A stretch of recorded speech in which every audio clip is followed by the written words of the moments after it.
मृतक यूनुस हत्याकांड का आरोपी करीबी दोस्त ही निकला। रुपए और गाड़ी हड़पने के लिए दिया था घटना को अंजाम। सदर यमुनानगर थाना क्षेत्र में 6 अक्टूबर को थर्मल कॉलोनी से गांव रतनपुरा रोड पर मेडिकल स्टोर व क्लिनिक संचालक 40 वर्षीय यूनुस की हत्या का पर्दाफाश हो गया। CIA 2 की टीम ने वारदात की गुत्थी सुलझाते हुए उसके 40 वर्षीय मोहम्मद आलम उर्फ बबलू को गिरफ्तार किया। शुरू से ही पुलिस को मोहम्मद आलम पर शक था। आरोपित 15 साल से यूनुस की दुकान पर बतौर हेल्पर कार्य कर रहा था। दोनों हम उम्र होने की वजह से दोस्त की तरह रहते थे। कर्ज में डूबे होने की वजह से उसने यूनुस का पैसा व महिंद्रा मराजो कार हड़पने के इरादे से यह हत्या की। CIA 2 के इंचार्ज महरूफ अली ने बताया कि आरोपित को गिरफ्तार कर लिया गया। उसने अकेले ही वारदात की। सोमवार को उसे कोर्ट में पेश कर रिमांड पर लिया जाएगा। मूल रूप से उत्तर प्रदेश के जिला बरेली के नवाबगंज निवासी यूनुस यहाँ बड़ी माजरा रोड पर शंभू कॉलोनी में कादरी मेडिकल स्टोर और क्लिनिक चलाता था। यहाँ थर्मल कॉलोनी में उसका भाई अली मैकेनिक फिटर के पद पर कार्यरत था और परिवार सहित यहीं रहता था। यूनुस भी थर्मल कॉलोनी में परिवार के साथ किराए पर रहता था। 6 अक्टूबर की रात को अलीम पर खाना खा रहे थे, घर पर खाना खा रहे थे। इसी दौरान उनके पास थर्मल के ड्राइवर हरिओम का फोन आया, जिसने बताया था कि यूनुस का शव थर्मल कॉलोनी के रतनपुरा रोड पर कार के पास पड़ा था। इसके बाद वो पड़ोसियों के साथ घटनास्थल पर पहुंचे, जहां कार के पास खून से लथपथ भाई यूनुस का शव पड़ा हुआ मिला। सदर यमुनानगर थाना पुलिस ने हत्या का केस दर्ज किया। इसके बाद से केस की तफ्तीश CI 2 कर रही थी। CI 2 के इंचार्ज महरूफ अली के नेतृत्व में ASI उमेश कुमार, HP सुनील, विपिन व मुनीश ने आरोपित को गिरफ्तार किया। यूनुस ने 10 लाख का बेचा मकान। आरोपित से पूछताछ के सामने आया कि वह यूनुस के पास करीब 15 साल से बतौर हेल्पर के तौर पर कार्य कर रहा था। यूनुस ने कुछ समय पहले अपने गांव का मकान 10 लाख रुपए में बेचा था। इस मकान का सौदा भी आरोपित मोहम्मद आलम ने कराया था। उसकी दुकान का भी सौदा आरोपित ने करा रखा था।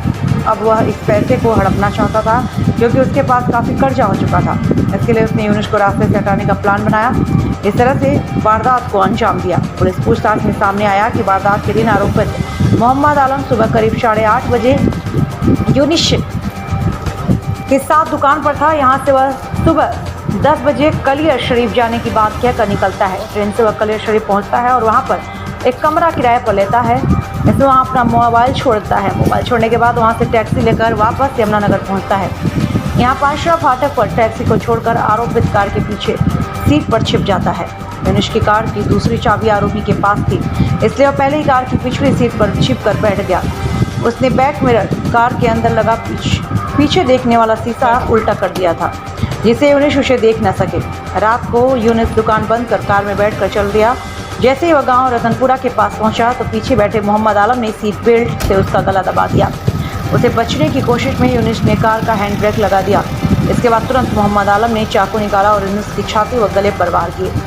किसी तरह से यूनुस कार से उतरकर बचकर भागने लगा तो आरोपित ने उसे दबोच लिया, उस पर चाकू से वार कर हत्या कर दी। इसके बाद वह ऑटो लेकर जग्गाधरी चला जाता है। यहाँ से फिर रेलवे स्टेशन के लिए निकलता है, लेकिन रास्ते में फाटक बंद होने की वजह से वह ऑटो चालक से मोबाइल लेकर उसी टैक्सी चालक को कॉल करता है, जिसके साथ वह कलियर शरीफ आया था, और उसके साथ वापस चला आता है। पत्नी से चल रहा आरोपी का विवाद। आरोपी मोहम्मद आलम का काफ़ी पढ़ा लिखा है। उसने समाजशास्त्र से MA किया हुआ है। उसका पत्नी से विवाद चल रहा है। वह एक बार पत्नी को जहर देकर मारने की कोशिश कर चुका है। इस मामले में बरेली में भी उस पर केस दर्ज है। फिलहाल उसका पत्नी से तलाक का केस चल रहा है। आरोपित मोहम्मद आलम नवाबगंज से परिवार को बिना बताए यहाँ पर यूनुस के साथ रह रहा था, क्योंकि यूनुस के करीब 3 माह पहले ही यहाँ पर क्लिनिक व मेडिकल स्टोर शुरू किया। सब मिला जुला के इस पूरी घटना प्रकरण में एक बात तो सामने आई कि आरोपित एक मानसिक कहा जाए या एक आदतन कहा जाए, वह एक क्रूर व्यक्ति है और साथ ही साथ वह एक आपराधिक किस्म का व्यक्ति पहले से ही था। इसीलिए सावधान रहना अति आवश्यक है। नवाबगंज बरेली से मजहर अली, नवाबगंज की रिपोर्ट। डॉक्टर यूनुस की जो हत्या हुई थी थर्मल पावर के पास, उसमें उसका जो कंपाउंडर था वही उसका हत्यारा निकला।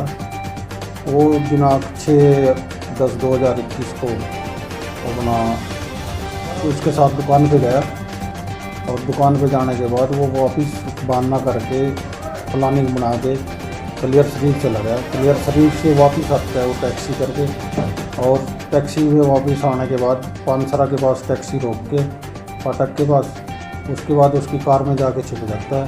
उसकी कार की एक चाबी उसके पास होती है और वो जैसे ही कार लेने के लिए निकलता है, इसने थर्मल पावर के पास गेट से निकलते ही पीछे वाली सीट पे आके उसको चप्पू से मार दिया और जैसे ही वो नीचे उतरा फिर दोबारा इसने उसके ऊपर हमला कर दिया और ये वापस क्लियर स्ट्रीट चला गया।